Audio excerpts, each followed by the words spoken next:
Here now to discuss it further, Mercedes Colwin, attorney and Fox Business contributor. Mercedes, wonderful to see you as well. This has just been such a bone-chilling, sort of nail-biting story as we await more information. The FBI being very, very cautious here on what they're releasing information-wise to the public right now. But all eyes at the moment appear to be on the parents.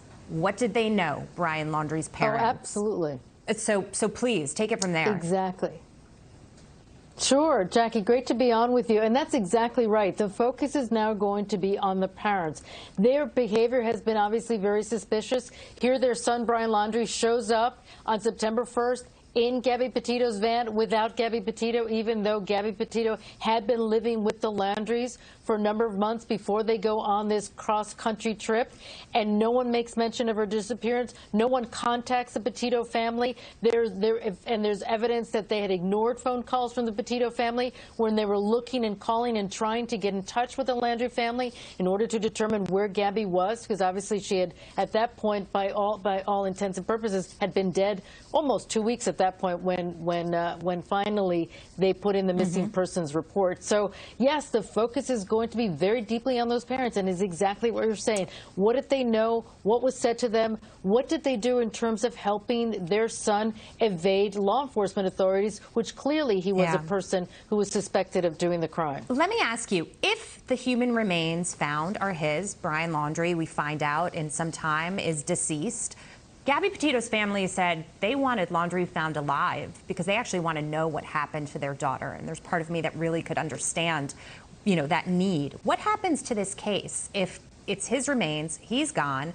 nobody can really tell us what happened that day? I mean, one of the issues with the DNA evidence would be that he was living with her. So, of course, his DNA would be found on her body. Is this a case, that would ever be closed then?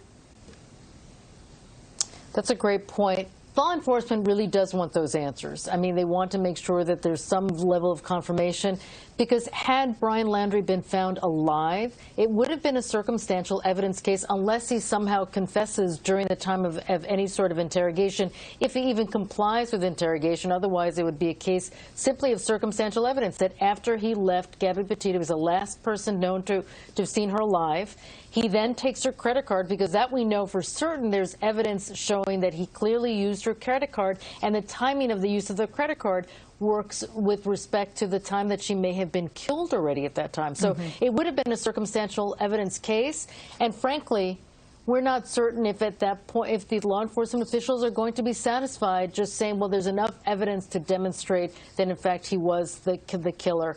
He may continue, and then the focus, of course, will be that in Brian Laundrie's inner circle, who was in the inner circle who knew any information regarding Gabby Petito and her eventual killing. So that's where the focus may lie, but I'm not sure right now law enforcement would be fully satisfied with it, saying it was certainly, it shows everything that's taken place that Brian Laundrie was the actual killer. Right. I mean, if his remains are found and it's him, obviously, if he killed himself, if that, ends up being the end result here, it's sort of an admission of guilt in some ways. That's some closure, but not everything we would be looking for. Mercedes, thank you. Great to see you tonight.